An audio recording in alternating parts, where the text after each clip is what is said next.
Hey everyone, it's Riley. Welcome back to my channel for another custom bullet journal flip through.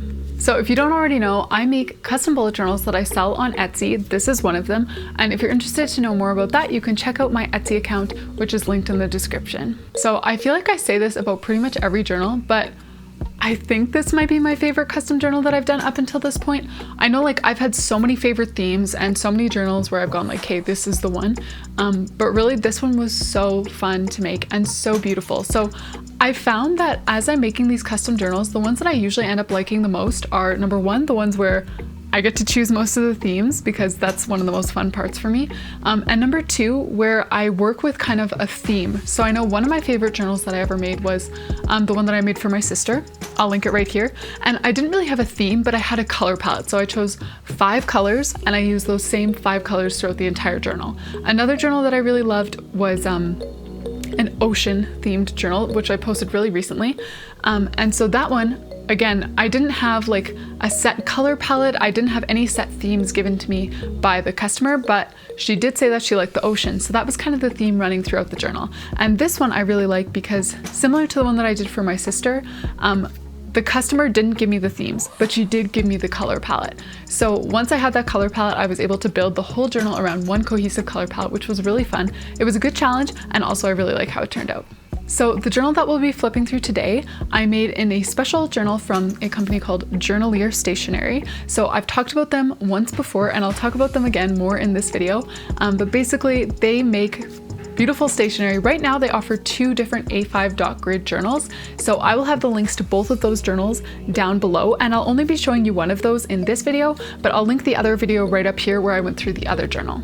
So it's really hard for me to pick a favorite in this journal because honestly, I just love them all so much. But I think some of my favorites might be March, August, and February. I think those are my top 3, but let me know in the comments, you guys, which months you like the best. So let's jump in and flip through this custom journal. So here's the journal that we're flipping through today. As I said, it's from Journalier Stationery. So these journals come in these really nice and very durable boxes, very similar to the boxes from like Archer and Olive or lots of those other bullet journaling companies.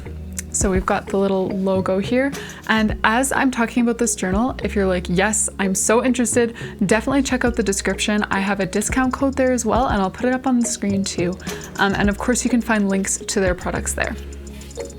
So here's the journal that we're looking at today. Like I said, they do have 2 different options, and I flipped through the other one in a previous video, so I'll link that video above so that you can see that journal as well. So this one is called the Aspiration Journal. So they have 2, Courage and Aspiration, and each of them have a unique cover design. So this one, as you can see, is very like blue tones, and there's a little silhouette over there. So it's got the cover design, it's got a matching elastic band, and of course the logo there for Journalier, and on the back here in some gold foil. You'll also notice the bookmarks match with the cover art, which is something that I really love about them.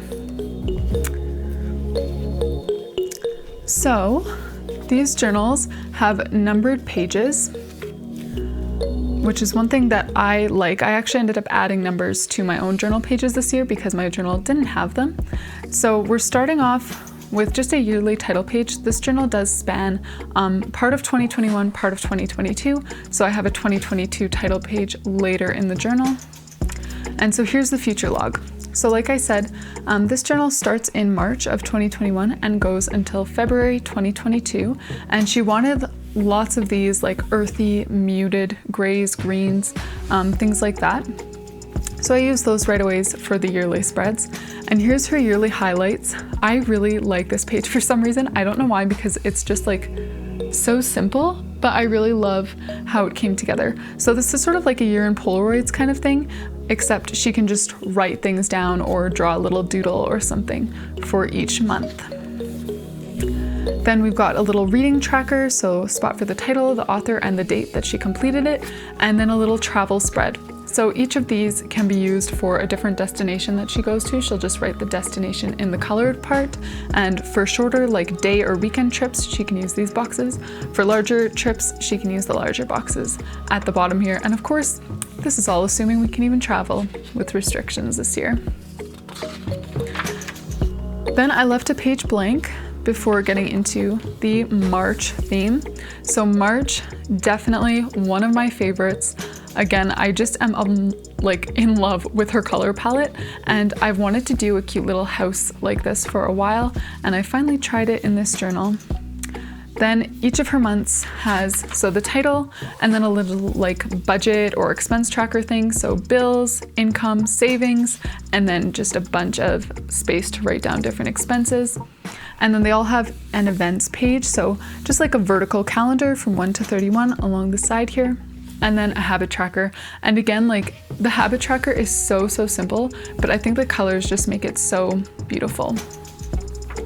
And then here are her weekly spreads. So all of the weekly pages are essentially the same. She wanted the same layout for all of them with the nice tall boxes, and then a little tasks list, shopping list, and a spot for her to write down a quote each week. So as I'm going through the journal, I'll talk a bit more about Journalier Stationery. So one thing that you may or may not have noticed is their pages are ivory, which honestly I struggled with in the first journal, but I think in this one I really sort of got the hang of it, using colors that really complemented the ivory. And I say it like it's hard. It's not really hard. The ivory pages are really nice, but just so you know, that's definitely a defining feature to me anyways of a journal. Then we've got April here. She wanted some kind of cloudy gray theme. So instead of hanging like stars from the clouds, as I've done in the past, I hung like little lightning bolts and raindrops and stuff like that. And then our events, habits, and down here's a mood tracker. So the mood tracker again is shaped like the calendar month, just like the habit trackers. And over here she can have a little key. So instead of just like coloring the box in with the same color every day for doing that habit, she can assign a different color to each of these different moods or emotions, and then color that box in with the appropriate color. Then we've got the weekly spreads for April.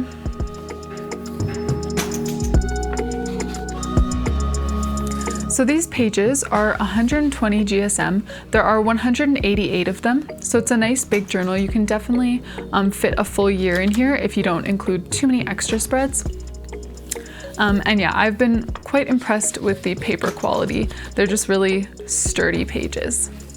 Then we've got May, and this is just a really like, I don't even know if you can call it a theme because it's seriously just like lines of markers, but it's a very simple one to recreate if you're looking for very simple ways to just add a little bit of flair to your journal. Then of course our events and habit tracker, mood tracker, and the weekly spreads here.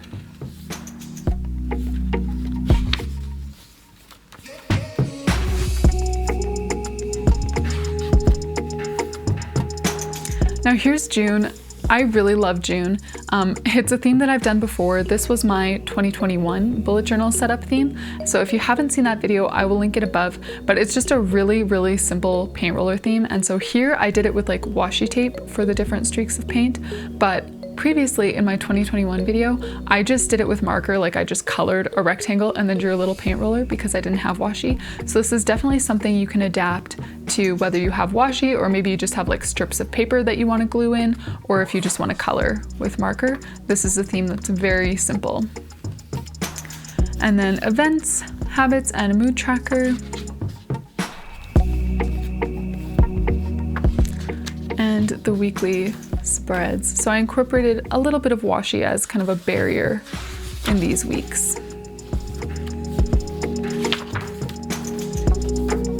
Then we've got July, and again I brought in some washi tape, and this theme was inspired, lots of these themes were inspired by different people on Instagram and on Pinterest, so I'm gonna have all of those linked in the description, and this is one of them that was inspired by Amber's notebooks, and it's really beautiful when she did it.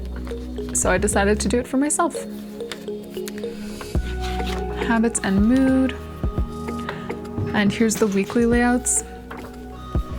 Next we have August, and August is another one that I love. This one too drew its inspiration from Zaina Bullet on Instagram, and so I'll have her linked below. But yeah, so cute. I love this color palette, like this color combination. I don't know why I've never used it before, but now I am hooked. Then we've got all of our trackers and the weeklies. Next we have September. So September, I have never seen anything like it before. It was just kind of a randomly inspired theme, to be honest, but I'm pretty happy with how it turned out. I was playing around with adding like some more abstract doodles and stuff like that to the corners as well. And I do like the color, just this really light blue. And the weeklies, again, just like so minimal, but so delicate. Then we've got October. So she asked for some kind of cactus or succulent theme. So I did little like succulents and cacti in these pots. But really, again, every time I do a theme like this, I try to kind of switch it up a little bit. So this was just a new spin on the cactus theme. And our trackers. And these are probably my favorite weeklies in this journal. Just the way all of the colors came together and the little sort of scribble font heading in the corner. You'll notice all the corners have sort of like a title for that week, the month, and then which week it is. And I just think in October they came together really cute. Then we've got November, and I've done this theme before with a very different color palette, and it's just a super simple one to do, but always one of my favorites. And these doodles look so cute, just added to like the corners and stuff like that too. Then we've got some very simple weeklies.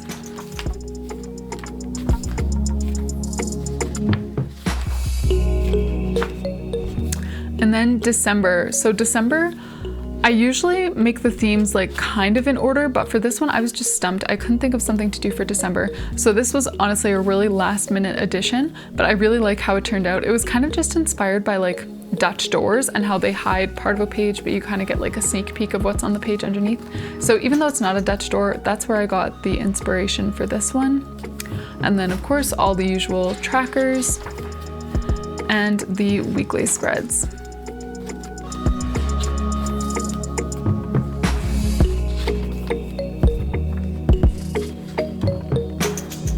So one thing that I love about this journal, I haven't talked about it yet, but it like lies open really well. I know the Artist Loft ones do to an extent, but they tend to at least have a couple pages that kind of want to flop over and close.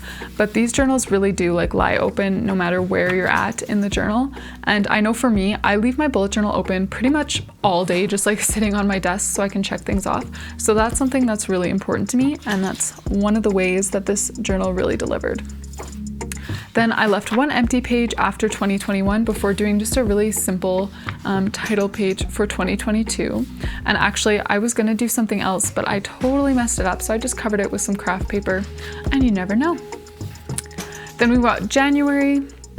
So January I did just these little sort of buds. I've done these before, but with very different colors. So I decided to try using her color palette, trackers, and the weeklies. And here's February. So February is another one of my favorites, and it uses the exact same color palette, let's see, as August. So like I said, I just got obsessed with these two colors together. So I used them again for February, did this really cozy theme with a little like rolled up blanket, cup of tea, a book, just so cozy.